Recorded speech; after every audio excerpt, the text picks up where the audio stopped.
राधे राधे। कैसे हैं आप सब? आशा करती हूँ आप सब अच्छे होंगे। तो आज की हमारी कथा है कामिका एकादशी व्रत कथा। जय श्री हरि। तो हम शुरू करते हैं अपनी कामिका एकादशी व्रत कथा। कामिका एकादशी का महत्व। अर्जुन ने कहा, हे प्रभु, मैंने आषाढ़ माह के शुक्ल पक्ष की देवशयनी एकादशी का सविस्तार वर्णन सुना। अब आप मुझे श्रावण माह के कृष्ण पक्ष की एकादशी की कथा सुनाने की कृपा करें।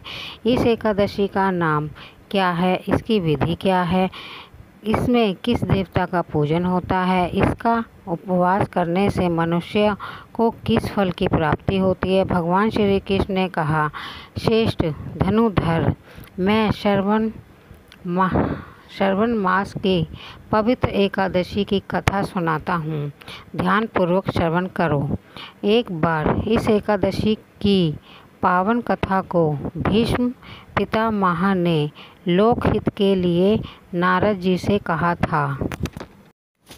एक समय नारद जी ने कहा, हे पितामह, आज मेरी श्रावण के कृष्ण पक्ष की एकादशी की कथा सुनने की इच्छा है। अंत आप इस एकादशी की व्रत कथा विधान सहित सुनाइए। नारद जी की इच्छा को सुन पितामह भीष्म ने कहा, हे नारद, आपने बहुत ही सुंदर प्रस्ताव किया। अब आप बहुत ध्यान पूर्वक इसे श्रवण कीजिए। श्रावण माह के कृष्ण पक्ष की एकादशी का नाम है कामिका एकादशी। इस एकादशी की कथा सुनने मात्र से ही वाजपेय यज्ञ के फल की प्राप्ति होती है। कामिका एकादशी के उपवास में शंख चक्र गदाधारी भगवान विष्णु का पूजन होता है। जो मनुष्य इस एकादशी को धूप दीप नैवेद्य आदि से भगवान विष्णु की पूजा करते हैं, उन्हें गंगा स्नान के फल से भी उत्तम फल की प्राप्ति होती है।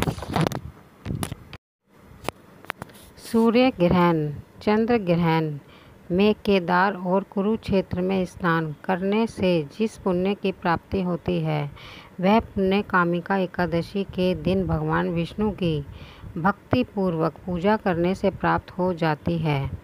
भगवान विष्णु की श्रावण मास में भक्ति पूर्वक पूजा करने का फल समुद्र और वन सहित पृथ्वी दान करने के फल से भी ज़्यादा होता है।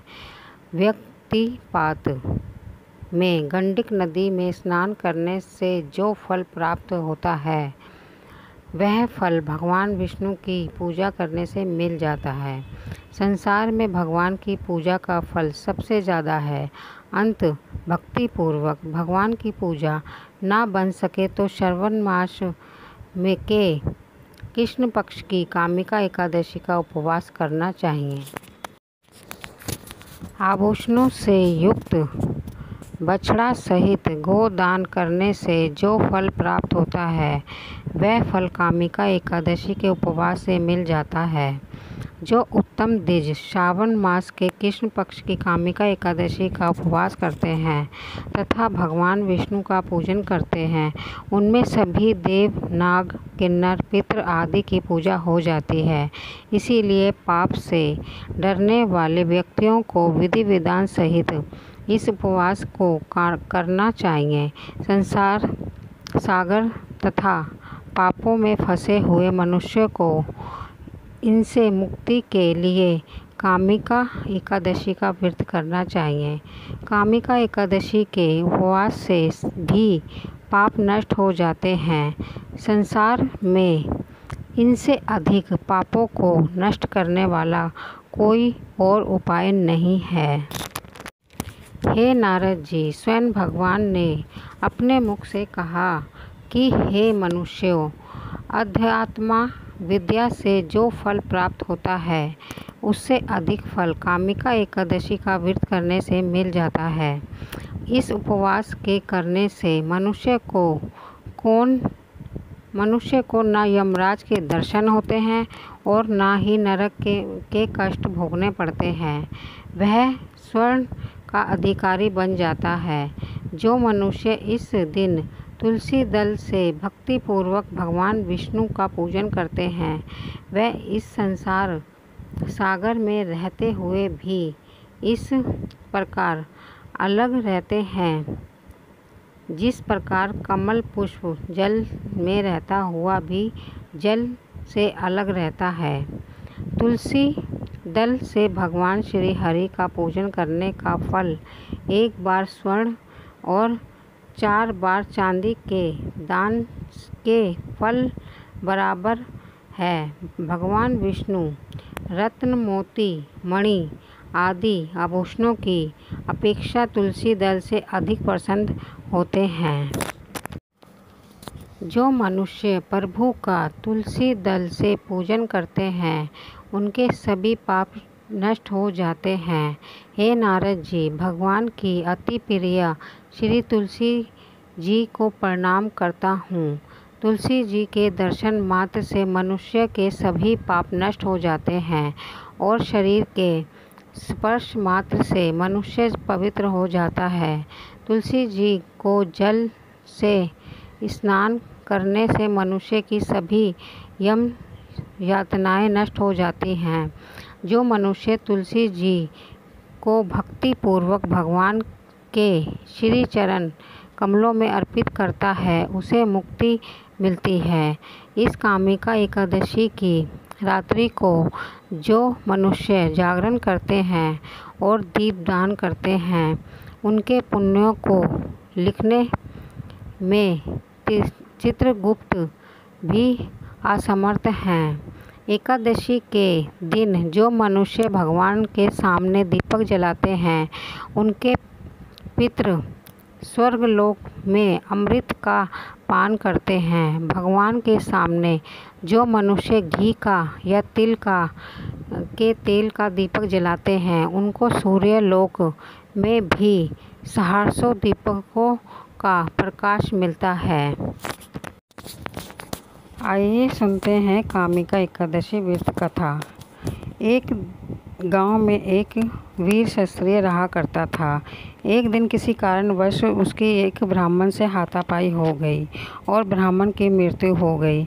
अपने हाथ से मारे गए ब्राह्मण की हत्या उस क्षत्रिय ने प्रायश्चित करना चाहा, परंतु पंडितों ने उसे क्रिया में शामिल होने से मना कर दिया।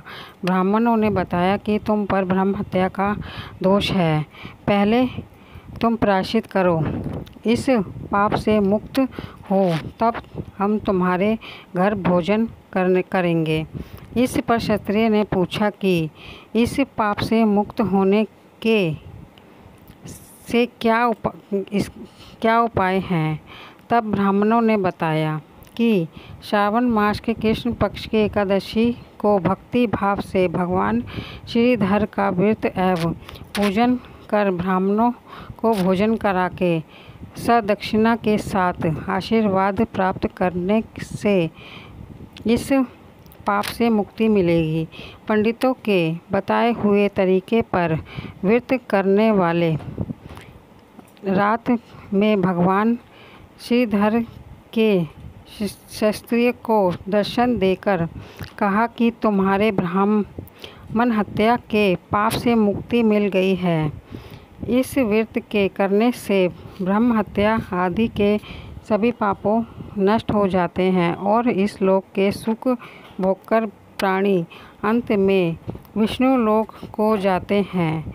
इस कामिका एकादशी के माध्यम के श्रवण व पठन से मनुष्य स्वर्ग लोक को प्राप्त करते हैं। ये हो गई हमारी कामिका एकादशी पूर्ण। जय श्री हरि। अगर आपको मेरी कथा अच्छी लगी हो तो मेरे चैनल को सब्सक्राइब करें, लाइक करें और बेल आइकन के बटन को ज़रूर दबाएं। धन्यवाद। भगवान आपकी सभी मनोकामनाओं को पूर्ण करें।